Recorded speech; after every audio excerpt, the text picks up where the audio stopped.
بقول ثانية ديرات بهدلات سوقي برمال نقوص وبحي أتايك طلعتيو بروا عدالة بيك سادا سنة waa markii ugu horeysay ee madaxweynaha deegaanka Soomaalidu uu leeyahay si rasmi ah cagaha u dhigo geyiga ballaaran ee barwaaqada iyo macdanta ciriir alla ku manaysay ee Liibaan iyo Daawa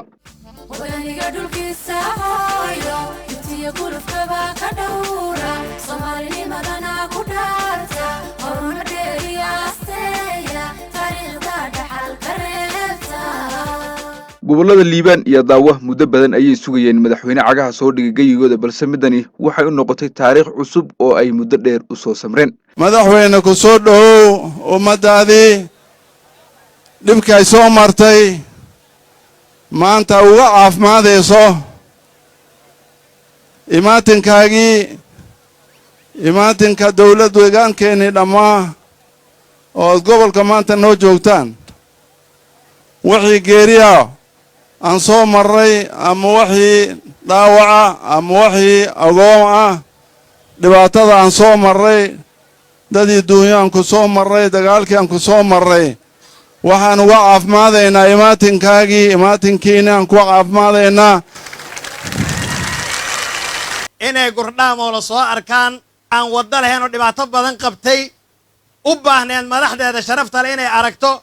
aanan marna raad madaxweyne ku soo istaagay degmada gurdhaamoole madaxweynihii sharafta lahaa ee ugu horreeyay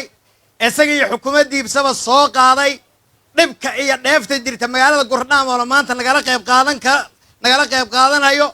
mahad weyn weeyaan madaxweynuhu waa madaxweynihii ugu horreeyay ee imaado deegaankan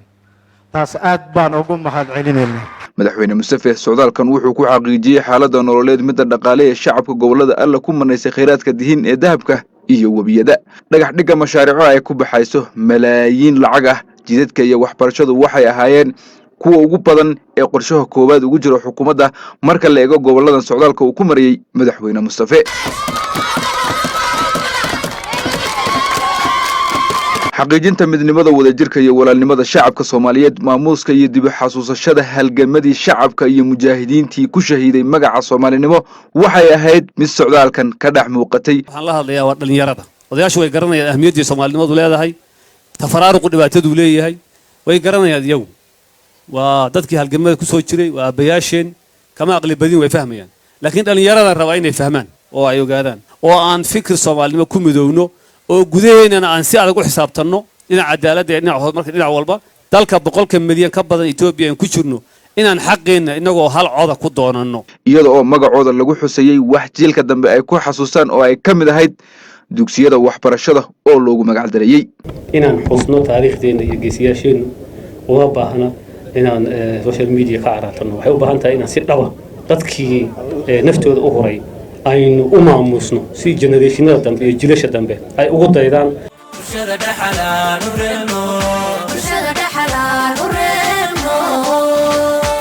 madaxweynaha dawladda deegaanka Soomaalida mudane Mustafa Maxamed oo Cumar ayaa xarunta leeyahay gobolka Daawo waxa uu ka dhagax dhigay dugsi hooyo isla markaasina ay ku baxayso lacag dhan 70 milyan oo bir madaxweynaha oo ka hadlay munaasabadani dhagax dhig ah ayaa waxa uu sheegay in xukuumaddu ay sanadkan xooga saartay dhanka waxbarashada dugsigan ayaa waxa uu ka mid noqonayaa 10 dugsi ay xukuumadda deegaanku fulinayso waxa uu noqon doonaa dugsi ay wax ku bartaan ardayda xoolo dhaqatada ah ee ku dhaqan aagaasi ahmiyadda uu leeyahay mashruucani iyo baahida loo qabo mid halkan ma aragtay runtii in dadka loo sheego u baahan maaha waa ogtihiin guud ahaan reer guraaga iyo dadkeenu waxbarashada halka ka taagan yihiin gaar ahaan qoysaska danyarta qoysaska waxa haystaa iyagu inta badan iskuulaad aan kuwa dawladda ahayn oo tayo leh carruurtooda geystaan hadda dhibaatada ugu weyn waxa jirta waxa weeye taas waxay keenaysaa cadaalad darro ballaaran oo ah qofkii aan dhaqaale haysanin ilmihiisuna inuu isaguna nolol hoose ku sii noolaado maadaama waxbarasho access uu helin marka fursad bay siinaysaa boarding iskuulada la sameeyo waliba hadhow hadii xulashada si sax ah loo xoosho oo dadka agoonta iyo dadka baahan carruurtooda hadii halka la keeno lana tayeeyo waxbarashada boardinada runtii fursad dadkii dayarta ahaa ay qoysaska ahaa ay kaga baxaan gaajada iyo rafaadka iyo sila oo aynan structural u noqon inequality إنه structural نقول هل مر اسمي بس هدي أبها دقالها يستنا chance ما هيستنا وحكون نقطه هدي قيس كوا وحبونا هيستنا chance ما هيستنا ساعدوا من فرصة بفرية مستقبل كوا حلا جنب حدونا وحس وحوي إن تذكر مارتي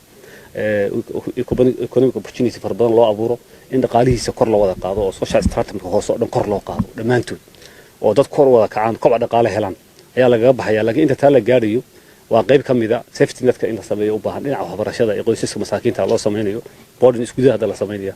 إن لم ينتجريو إن مارتي سيديهين لا معموله إلا ماريو شقاي الله قبته شعبات كبر دعات حاجة بعمل وحكى لي أبوري عشان أبور والله أنا بأبوري دونا هل كان أجل مركل قسم يا بودن كان أنت الله كرنيا جايد بقول شقينيا راشين بالله سوق هذا وبرشة كلية ما قالها أجل ورني أنت وجندت جرينيا ما كان رنتي أنا طبعا كمشروع أما كوي طبعا كمشروع بوردنا ده إن كذا واقني قبل هذا حنوار جنا إني آد ومهم بدينهم مشاريع كلا إلا وضع ما دام يتصل صاريا. يا حاجة توي تين ودوهان إنه الصومالي يسكتوا هل مجا ولا حتى أن ما تجيب يقدرون وحوين بينهم كل يوم هذا إنه خلاص صعنا وتفرعان وقبل لك ولا تقدر لما أنت ما باباي عد فائدة سمجر وهلا أقول درن الواتيك إنه هي الصومالي وهذا بعض الباقي بدوا قبيلة بدوا مصر الصومالي هذي لو ذا كدوا بنتي وهرب عليه مركا دعايات فربان بحكومة الوهية لكن حقيقة هان عدوان بمشي أشوف تقولين إذا dadka jooga way arkaan mashaariicda kala qabtaynta waxa ugu muhiimsan laga jawaabaya in cilad soo fadhiisto in laga hadlo waa in taajis ay noqoto mashaariic baa la qabtay waba ma socdo laakiin dhamaystirkooda laga rabaa halka aan isleeyahay hadda anagu xukuumadaan dhaliil waa ku qaadan karnaa waxa weeye in kastoo duruufo fara badan xagga amniga iyo xagga siyaasadda ay jireen mashaariicda ay la dhamaystiro taana waa ugu teena lix bilood soo socota insha Allah in mashaariicdii badankooda laga jaro waxaa leeyahay mashaariic runtii halgala in halka dadku ka arki doonaan gobol kasta iyo degmo kasta way ogtahay waxa loo qabtay halka kaliya ma meesha wax laga wada degmooyin aan soo marnay meel aan soo marnay oo mashaariic 20 ama 30 aan laga fulin sanadkan ma jira haddii miisaaniyadda la codey marka xagee laga dhisay lacag shacab baa laga qaaday milyan baa bixisay waa su'aal wax isku baahan isku taa macnaheedu maaha kusqayaan ma jiro waa in la dagaalamo waa in la yareeyo waa in system lagu dagaalamo la abuuro لكن إحنا مثلنا هاي إسبدل باللارن حاجة أكبر كلا يجاري لكن إسبدل كل دكتور هيديني يعني مثل أذيك هلا أنت لسه يو بورد إسبدل أخر لسه يبون قناة مركي دكتور دريمي يعني وحلا قبته ومركي وشقادي باللابو عروتك وصحراء مسؤولين الدول كمان تود الداربي هنا يتبقى الأرق صبيان الشارع هنا اللحية حفصة الخصيصة هنا شقادو برع كدكتور هنا الثلاثة صحراء على وحديث وضع يوزيا مشروع على سنة بالضبط يحكوا مريا هل في الوضع المجاني هنا حفيز هنا حفصة الخصيصة يتبقى في مكة أي مخصوص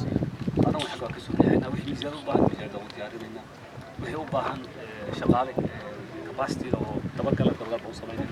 هنا ومروح وصمينا هنا أنا مشاهد بساري وحقوين هذه نويا لو أنت مشاريع هنا طميستر أنت دور شيء يا أنت أمانك يا أنت صلى الله عليه وسلم إن شاء الله الليل وحضرنا هنا ديال FM فيديو أنو صمينا بعدما أجن si aagani maartay iyo dhaqanka Soomaaliga iyo suugaanta Soomaaliga iyo wixii oo dhan maartay si uu taabado in halkan laga sameeyo qorshaha lagu daro ka shaqeyn doona waa maasantiin salaam calaykum waraxmatullaahi dhankiisa wasiir ku-xigeenka xafiiska waxbarashada deegaanka ayaa faahfaahin dheeriya ka bixiyay dhismaha mashruucani in ka faa'iideystaan in ka badan 700 oo dad isugu jiro danyar iyo ogaamo isugu jiro inay ka faa'iideystaan ma ugu talagalay dadka deegaanka joogana in ay ka faa'iidaan shaqa abuur dad badan ay ka helaan baan ugu talagalay xukuumadda ugu talagashay runtii mashruucan wuxuu bilaabmi doonaa sanadka hadda aan ku jiro waa mashruuc oo yaani bidkiisa la dhameystiray oo haddana dhismaha bilaaban doono sanadka hadda aan ku jiro 2012 ku bilaabmi doonaa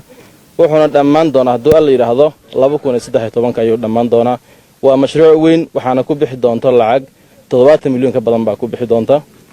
intaas ku bixi doonta waxaa kaloo aad iyo aad iyadoo laga duulayo istaraatiijiga waxbarashada dadkan maadaama howl dhaqata ay yihiin in ay dadku laga xaqabtiro dhinaca tayada waxbarashada iyo tiradaba maadaama dadku intooda badan ay reer guuraa u badan yihiin boardingan runtii waxa weyn waa hoy uu bixinayo adeegii loogu talagalay jiifkii ahaa cuntadii iyo macallimiintii adeegii oo dhammaystiran buu bixin doonaa. dhanka kale wafdigu waxa ay soo kormeereen dhismayaasha kala duwan ee laga wado magaalada leeyahay xarunta gobolka Daawa. haddaba safarkii madaxweynuhu ku marayay gobolada Liibaan iyo Daawa ee loogu kurgalayay xaaladda nololeed ee shacabka ku dhaqan goboladaasi ayaa lagu soo gabagabeeyay magaalada leeyahay ee xarunta gobolka Daawa. way muslimuhu u dhaalan doonaa muslimuhu u dhaalan doonaa adanku u dhaalan doonaa way dhawaaqayga waa maqlaysaa way dhawaaqayga waa maqlaysaa way dhawaaqayga waa maqlaysaa dhawaaqayga waa maqlaysaa way adanku u dhaalan doonaa way muslimuhu u dhaalan doonaa muslimuhu u dhaalan doonaa adanku u dhaalan doonaa way dhawaaqayga